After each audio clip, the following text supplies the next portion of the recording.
Hello, Shemai. Welcome back to my wild Welsh garden.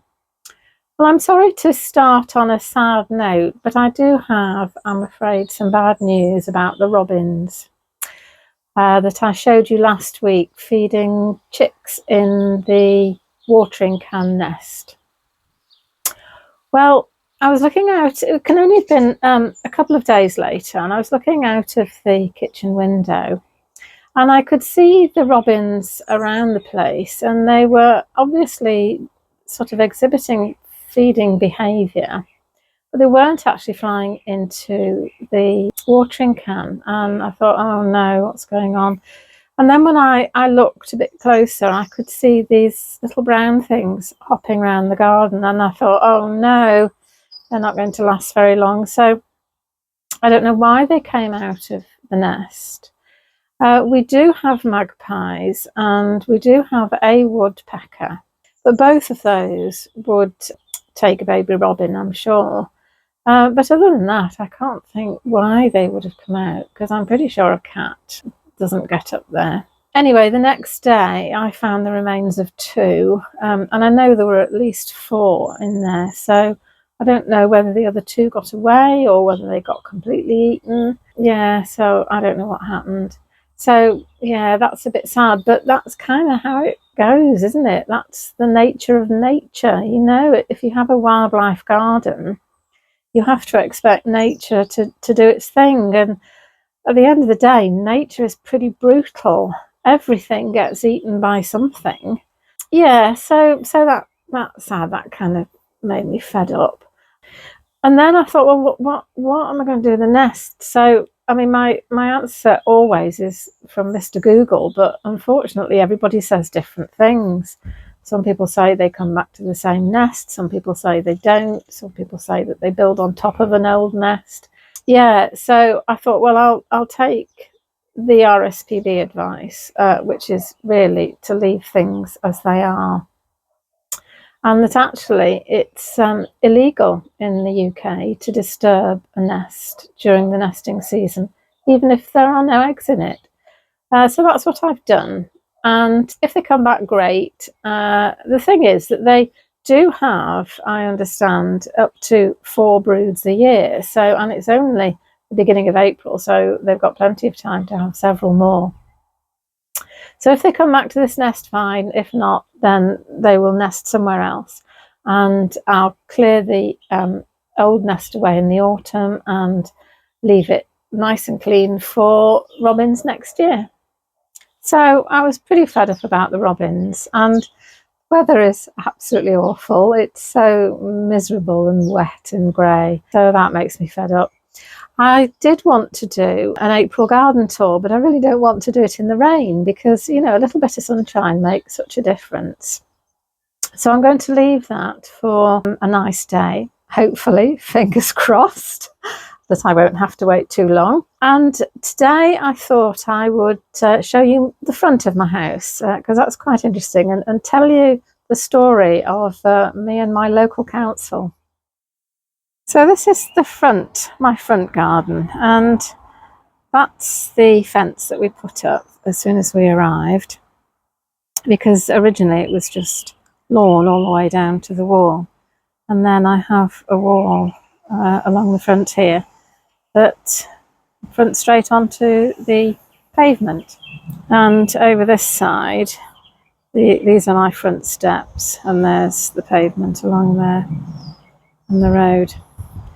And I've got this fabulous thistle. And when I came out last week, I found this caterpillar just chilling out on a leaf, and it's the larvae of a scarlet tiger moth.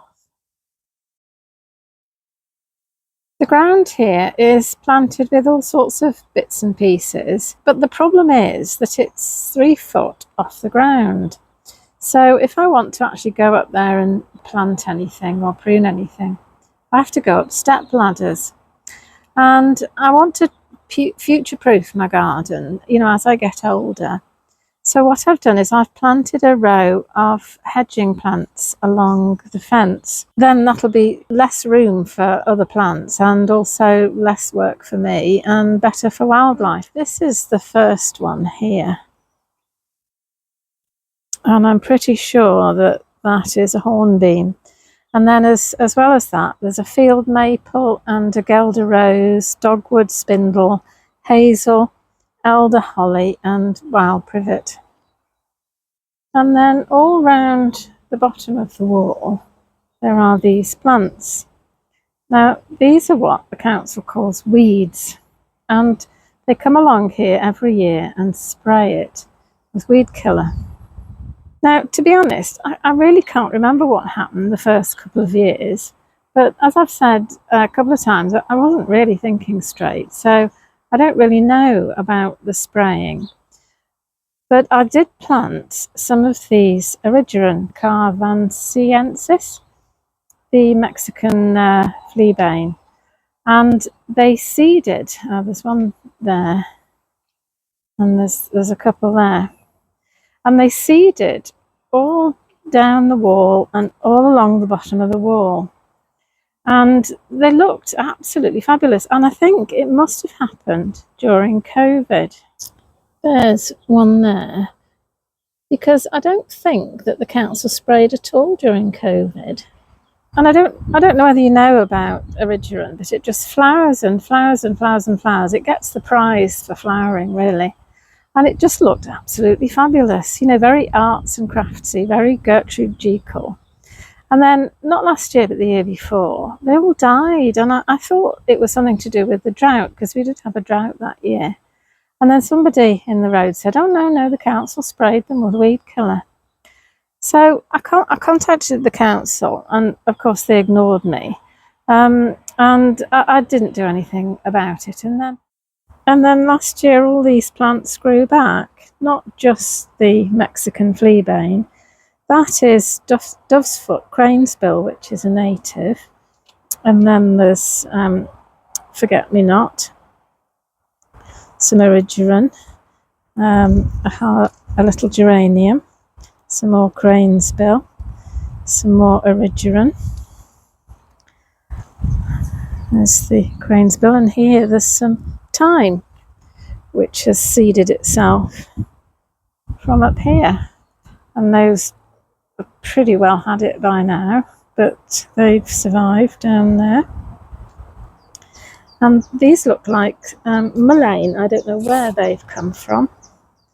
And then another little geranium, a dandelion and a thistle, and another mullein.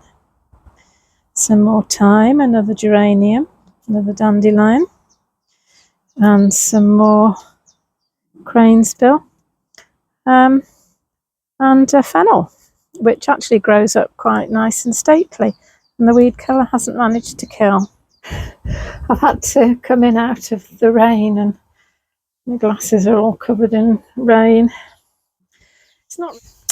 Okay, so this is quite a long and complicated story, so I hope I can remember it all in the right order.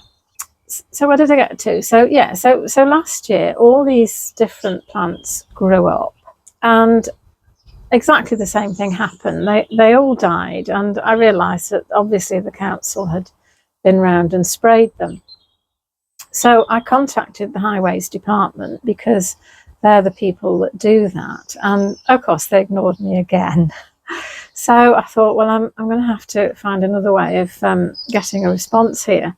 So I emailed customer services and requested information. I wanted to know, did the council spray the road where I live, and I wanted to know what they sprayed with and the schedule. Let me get this right. And they sent the request off to the highways department. And then I had an email from the highways department chap. They told me exact dates on which they sprayed it, and they sent me an 8-page information leaflet about this wretched weed killer, and hoped that answered my request. So I emailed him back, because I knew who he was now.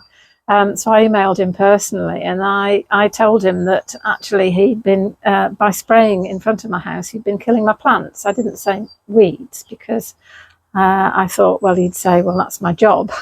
So I said that they were valuable plants, because Erigeron is, you know, you can buy it in a garden centre and it costs you £5 to £10 for a decent sized plant.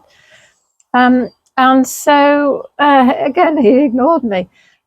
And so I did what I used to do at work, because I was often faced with this when I worked for the NHS, where if you wanted something done or you wanted a response about something and people just ignored you, I used to do what was called the 3Ps, called polite, persistent, pestering, where you give them a chance to respond, and then you do the daily email, and then you increase it sort of twice daily, then 3 times daily, 4 times daily. And eventually they just get sick of you filling their inbox up with these polite requests for a response that they either do what you want or at least answer your questions. And the other thing that you do is you copy in everybody that you can think of. So everybody that you can think of knows that this person isn't actually responding to you. So I copied in customer services, and I copied in all the local councillors. And I did get a reply, and he did say that he would not spray in front of my house.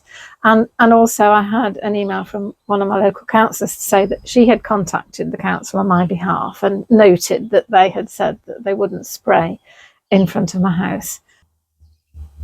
So that's the end of the weed killer story.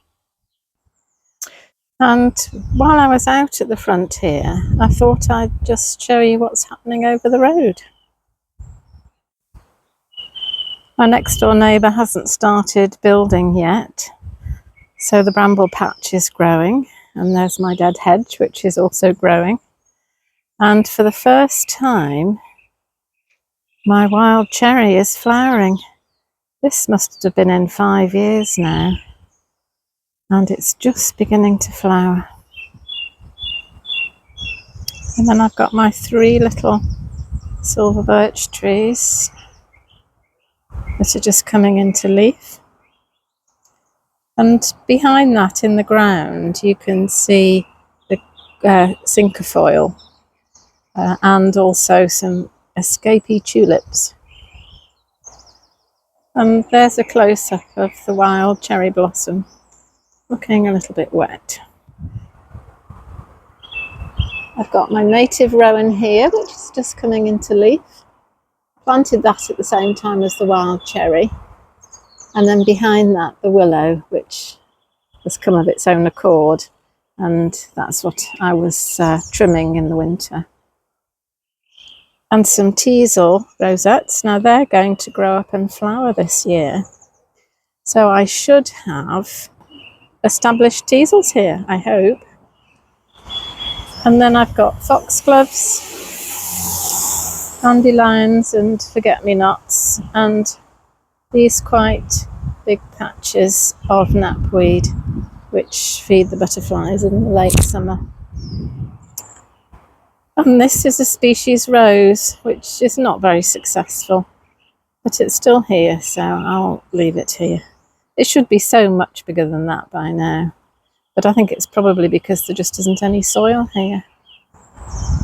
And then this is my native hedge, which I planted at the same time as the hedge at the back of my house. This was what was left over, but I couldn't fit in there, so I just put them down here. And this is bird cherry, which is flowering for the first time. That's never flowered before. And this is hawthorn, which is just coming into flower. And here I've planted some willow. This isn't the willow that grows into trees. It's the willow that grows into wands, and then you can sort of harvest it each year and use it for making baskets or structures and things. I don't know how it will do here because it does like wet ground, but it's growing at the moment, so far so good. And then because the bramble patch down the side of my land may be going, if they get planning permission to build a house there, this is going to be my new bramble patch, and there's lots of new growth. So that's looking hopeful for the future. One bramble out and another bramble in. I did explain in the previous video that this land was just a wasteland because my next door neighbour used it to process his wood, and he sprayed it with weed killer, and there was just nothing here at all, and there were certainly no nettles. But look, I've got nettles springing up all over the place, and I'm going to have quite a big patch here. Last year was the first year that this was anything like a patch of nettles, and there were caterpillars on it. I remember there was a red admiral and a comma caterpillar that I found. So because it's in the sunshine, I think the butterflies like it, so I have high hopes for this as a place that the butterflies can lay their eggs. So that's pretty much it for this week's instalment of my Wild Welsh Garden. So thanks for joining me, and hope to see you again in the future. If you want to follow my exciting adventures, then please like and subscribe, and I'll see you in the next video. Bye! Hwyl am tro!